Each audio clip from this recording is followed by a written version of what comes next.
But what Paul is saying about this real genuine threat that's coming from the left today is absolutely right. It's been going on for a long time. And I was going to open with a quote from a chap called Charles Reich, who was a Marxist communist in the 1970s. And he said, there is a revolution coming. It will not be like the revolutions of the past. It will originate with the individual and with culture, and it will change the political structure only as its final act. It will not require violence to succeed, and it cannot be successfully resisted by violence. This is the revolution of the new generation. Now, Charles Reich said this in 1970, and we today are living pretty much at the end of their cultural revolution, their long march through the institutions. And it's all around us. We think we're going to the dogs and the country is not what it was. Well, it isn't. It is going to the dogs, and it's going not just to the dogs, it's going towards our literal end of Western civilization in Britain and also all across Europe, and it's now in America as well. And what was once immoral is now moral, and what was once moral is now immoral. This is the whole inversion of morality is what drove their revolution. And there's another guy, George Lukács, who was part of the Frankfurt School. I won't bore you with the Frankfurt School, but I'm sure you all know about it. But Lukács said, quote, I saw the revolutionary destruction of society as the one and only solution. The worldwide overturning of values cannot take place without the annihilation of the old values and the creation of new ones by the revolutionaries. And this again is what we're living through today. And Herbert Marcuse, another one of these professors over in, I can't remember which university, was asked who were going to be the revolutionary people that would drive their revolution here rather than the Soviet workers. And he replied it will be the oppressed, the blacks, the homosexuals, the feminist militants, even Che Guevara. This was before Islam reared its head. Islam is absolute manna from heaven for these people because this really seriously drives their revolution. And the whole point about, I'll just dwell briefly on the Frankfurt School, was the idea that it was going to destroy us through making us think or believe in certain ways. And this included the destructive criticism of Christianity, capitalism, authority, the family, patriarchy, morality, tradition, sexual restraint, loyalty, patriotism, heredity, ethnocentrism, and conservatism. And critical theory also goes out of its way to repeat the basic problems with what they perceive to be the problems with the West, which is racism, sexism, Islamophobia, colonialism, nationalism, homophobia, fascism, xenophobia, imperialism. And they have successfully done it. And their point was to destroy our culture and to destroy our civilization. And they've done it in all sorts of little ways. When Paul earlier talked about the trade unions, destroying industry was incredibly important to the communists because if our economic base disappears, then we either disappear with it or we embrace communism. And you look at a country like Germany today that manufactures cars. Now, we used to manufacture cars, but the communist left got involved in the trade unions, people like Derek Hatton, and they managed to destroy completely our manufacturing base in terms of auto engineering. We used to be a world leader at it, but not anymore. That's gone.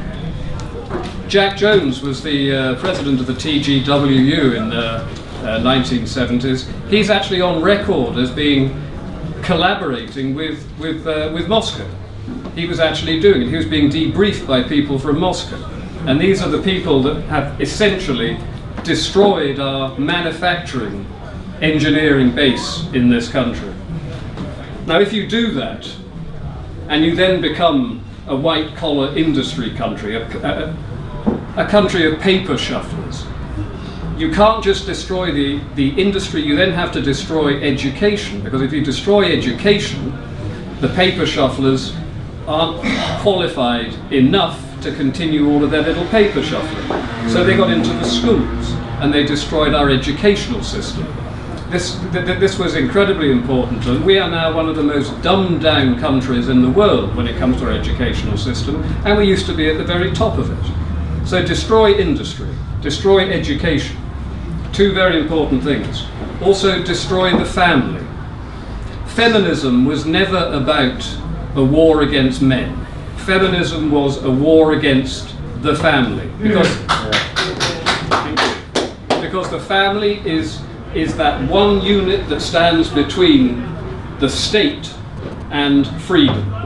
The state doesn't want families out there. They want little dismembered, fractured members of society that they control. You know, when Lenin was once asked what the real driving force of communism was, and Lenin said one word. He said, it is about control. And when the state gets to control you, they don't want a family. That's just out of the window. Germaine Greer was obviously a feminist, but she was also a communist, and a lot of people don't understand that. She said, back in her Female Eunuch book, in the introduction, she said, women's liberation, if it abolishes the patriarchal family, will abolish a necessary structure of the authoritarian state, and once that withers away, Marxism and communism will have come true, so let's get on with it. Feminism and communism are of the same political ideology. They're there to destroy Western civilization via the family. If you can destroy those things, there are more things you still need to get into. Destroy religion. Not all religion, obviously. Protect some religions, but destroy Christianity. All great civilizations are built around religions, and ours was no exception. We would never have become what we are today without our Christian heritage. So it was incredibly important, and also the morality that comes with that. You know, Moses and the 10 Commandments, thou shalt not, thou shalt not. These were important.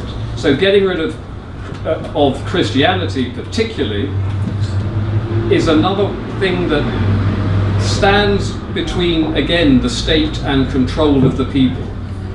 If you have an oppressive totalitarian state, you cannot have a religion that goes with it, because their politics is what they want your new religion to be. So eradicate religion. If you eradicate religion, the morality of that religion still lives on afterwards. So you then need to eradicate or destroy morality. Moral relativism. There is no such thing as right or wrong or good or bad. This is all about destroying our moral standpoints. Without morality, you are helpless in the face of evil. And if the left, which I think it is evil, can get rid of that, that is one more little step they take to gaining complete control over us. Destroy the community. The community starts with the family, and then the village and the town and the city, and then finally the nation state. That again needs to be destroyed. So we see these huge buildings going up with impersonal, faceless bureaucrats running these enormous schools and hospitals and housing situations. No more local people. They don't want local people there. They want it removed from the local people and given to the bureaucrats, and the bureaucrats, of course, are the state. And the state that they want, of course, is a socialist/communist state. Destroy the middle class. When communism ended in 1989 in Czechoslovakia, Václav Havel, the dissident playwright who turned into their president, said that before they could rebuild the damage that communism had done, they first had to rebuild the middle class, because the middle class are the backbone of any society. They pay their taxes, they educate their children at home, they do all these terrible things that the state does not want you to do. They want to be in control of your children. They want to be in control of every little fact of your life. So destroying the middle class, and they've done it with what they call the classless society. The classless society has nothing to do with the classless society. It is class war aimed at bringing down what they envisage are the bourgeoisie, the middle class. They are not the bourgeoisie, they don't have the bourgeoisie income, but class warfare, directed from the Labour Party as well, was designed to eradicate the middle classes, and it's worked incredibly well. You know, look at even the royal family have got strange sort of estuary accents. Everyone's totally embarrassed about being middle class these days. And you look at the people on the BBC. Think how the BBC used to speak and think how they speak now. This is all to do with dragging down the middle class, dragging everything down to a lowest common denominator. And why stop at just destroying the middle class? Destroy the working class as well. You open the doors to the entire world, who are, compared to us, extremely poor. What's going to happen? They are going to drive down the wages of every single working man and woman in this country. And these people don't have a proper voice. They can't be heard. But they are being absolutely brutalized by Conservative, Labour, Liberal. All of the policies that are in action at the moment are designed effectively to smear and traduce the working class, because the working class failed them miserably 60, 70 years ago when they didn't rise up for their revolution, for the communist revolution. We were too rich, the working class were too rich by that time. They were standing in a queue in Ibiza for a beer. They were not standing behind barbed wire queuing for toilet paper in Moscow. So we were no longer of any use to them, which I'll come back to later. So there's an awful lot of destruction going on right now.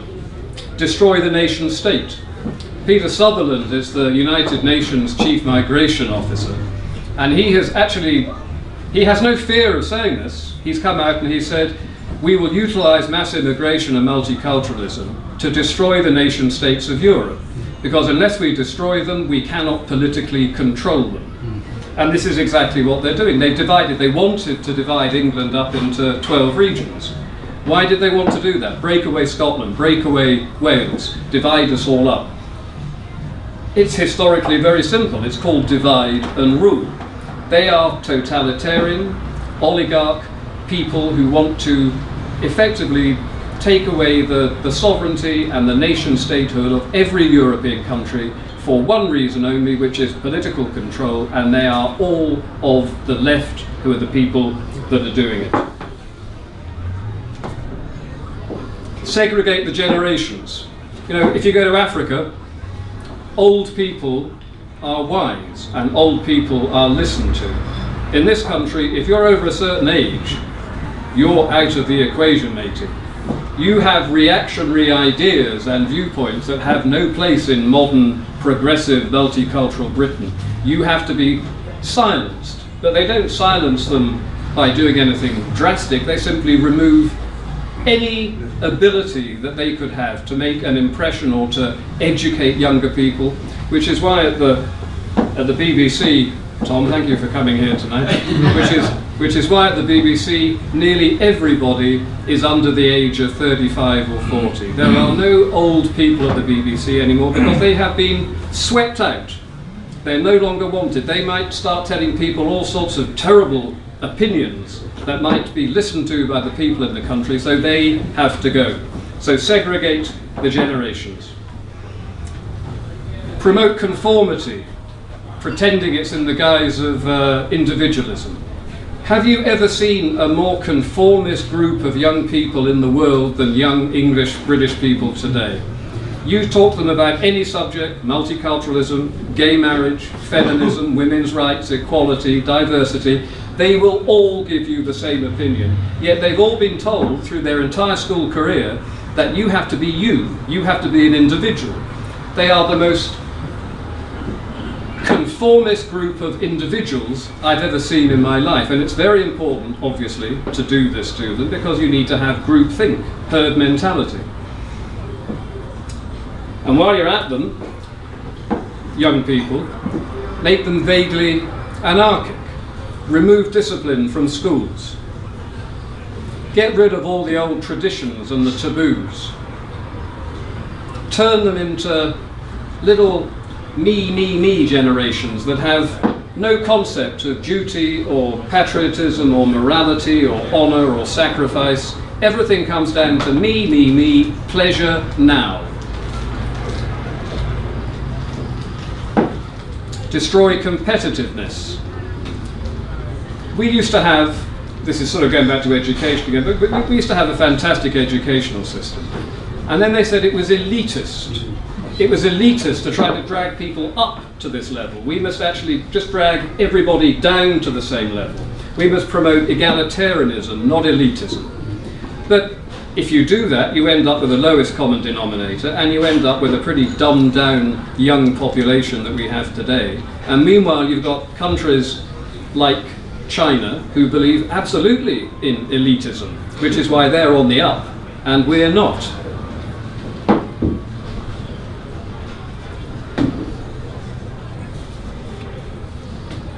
Destroy self-reliance. A self-reliant people are not dependent on the state. Socialism, communism requires as many people as possible to be dependent on the state. You know, an astonishing statistic came up recently that the majority of families in this country now take more from the state than they pay in. And of course they do this for a very simple reason. Nobody will bite the hand that economically feeds them. You want to have control, you want to have power over the people, make them dependent upon you, take away their self-reliance, make them be on bended knee in front of you for the little fripperies that they grant you for everyday life, just to survive. Destroy democracy. Now, I'm not going to bang on about the European Union, but the European Union is not a democratic entity. I did not vote for Mr. Juncker, I can't vote him out, I never voted him in. Any laws that they pass today, if I don't like them, there is nothing I or you, we can do about it. Postal votes, introduced by a left-wing government, in the full knowledge that they would be open to abuse. And of course they're open to abuse. There was a reporter for The Independent, which has to make you laugh a bit, considering what happened to him, who went down to Tower Hamlets in 2010 to find out why there were 150 people, all Muslim, registered to vote in this one house. And when he knocked on the door, one man answered, and he said, "Can I come in and talk to these 150 people?" And so this intrepid young independent journalist didn't just have the door shut in his face, they came out and gave him a good kicking, which cheered me up no end, I've got to admit. But the postal votes are an absolute disgrace. They are taking away our democracy. Baroness Varsi, Baroness Varsi, exactly, but even she, this is how bad it is, she came out in 2010 and said that the Conservatives did not win a majority because of Muslim voting fraud in various areas around the country. And then she went very quiet about it, because this was obviously another one of those taboos we cannot talk about. The media reported it for a day, and then there was some operation to shut the whole thing down. We never heard about it again. But everybody in this room knows that Muslim voting fraud is endemic in this country, and it is eroding our democracy, even if you take away the fact that we are no longer a sovereign democratic nation because of the European Union. But either way, we are losing our democracy. Another most important thing that they have done in order to traduce our civilization, our culture, our race, is to bring in mass immigration. And I go back to this thing before about the idea that the native working class were never going to allow the revolution to happen. You know, when Andrew Neither said that we are opening the doors to the world in order to rub the noses of the right in diversity, it wasn't the right whose noses had it rubbed in, it was every single man and woman native to this country. And they are doing it because they want to utilize these people as pawns in their revolution. They need to have social disharmony, social problems that they can then deal with. They can open up new organizations and new anti-racism things and all of this sort of stuff. It's all being done deliberately, and it's being done to erode the national racial culture of this country. And then Having done that, you don't want all of these foreigners coming in who are happy. They are of no use to the left if they're happy. So they introduced multiculturalism, which of course is apartheid, it's division, it's separateness. And they encourage them all to feel that they cannot get very good jobs, they can't do this, they can't do that, they don't get very good education because the evil, colonial, oppressive white man is holding them back. So get this idea into them that they are somehow being oppressed, which of course, the whole thing about communism works on being oppressed. And one thing, to go back to sort of education again, was when Ray Hungerford was hounded out of his school in, was it 3 decades ago now, and all he wanted to do was to make sure that the Pakistani children at the school learnt their lessons in English, not Urdu. This apparently is a totally racist thing to do. We cannot have them assimilating because the left doesn't want them to assimilate. They are of no use to the left when they're happy assimilated. They might even end up getting well-paid jobs and voting Conservative. So this is something they don't want to happen. So when Ray Hungerford was hounded out of the school, one of the guys that was principally behind the sort of gang mob mentality that got him out, and his name I can't remember, but he was a black Marxist who wrote a book called Black Power in Britain. And he actually said, did you? No, it was Chris Mullard. Chris Mullard was his name. And he actually wrote in one of his books about black power in Britain that blacks will leave school angry, embittered, dispossessed, and they will take to the streets with riot with boots and petrol bombs. This is what this guy wanted. Now Chris Mullard is now Sir Chris Mullard. He was rewarded. He was given an OBE for this. Ray Hungerford is a destroyed man. Ray Hungerford wanted them to assimilate. Mullard wanted potential revolutionary pawns. Mullard won, Hungerford lost, we lost. Destroy native resistance. We all know about that. If you talk about these things, you are smeared as a racist, Islamophobe, xenophobe. The idea that, I'm no fan of Nick Griffin, but in 2006 when Nick Griffin said that there were Muslim gangs in our northern cities raping white girls, he was prosecuted for it. He was prosecuted for this.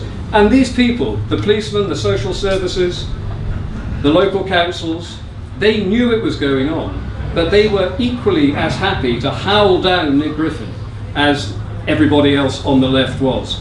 And then they brought in, they tried to get him on the first place for inciting racial hatred, for daring to suggest that some Muslims are gang raping white girls. They wanted to prosecute him for this, but they couldn't get him because, as he's quite rightly said, Islam is not a race. So in 2006 they brought in inciting religious hatred to make sure that nobody could possibly notice what was going on in our northern cities, which is an absolute disgrace. Disgusting, as I'm sure you will agree. Use selective history to counter native resistance. Now, anybody that's been or knows of children who've been through schools in this country over the last 20, 30 years knows that in the history lessons they make this huge commitment to teaching them about Nazism, because they know that when they leave school and they have been thoroughly immersed in that, they know that Nazism is evil. It's been done and drilled into them over and over again. So when they are then accused of being a Nazi, because for example they might say an awful lot of Muslim gang rapists in Rotherham, don't you know, they get accused of being a Nazi. So they say, no, if that's what I am, then I'm not going to talk about what's going on in Rotherham, because I don't want to be a Nazi, because I know that that is a very bad thing. And that is the only reason that schools fixated on the whole Nazi thing without ever mentioning the crimes of Stalin or the crimes of Ho Chi Minh or the crimes of Pol Pot or the crimes of communism generally. Never. That was never ever mentioned. Now the final thing on top of all of this is to distract the population. X Factor, EastEnders, soap operas, all of these things are designed to A, make sure that everybody gets their mind right about what they should be thinking in terms of migration, immigration, multiculturalism, feminism, homosexuality, gay marriage. That's always there in the subliminal subplot to make sure they know that. But it's also to distract them. It's bread and circuses, like it was in Roman times. Make sure that people never have enough free time to actually think about things that are going on in this country. So this, all of us here tonight are thinkers. We have seen what's going on. We know what's going on. We are trying to do something about it. But an awful lot of people out there are quite happy. They work hard, they go home, they sit down, they turn on the TV, and that's it. They go to sleep, and then they repeat the process every day for the rest of their lives, distracting the population when they are doing all of these things I've just outlined to you, is the final nail in their revolutionary drive.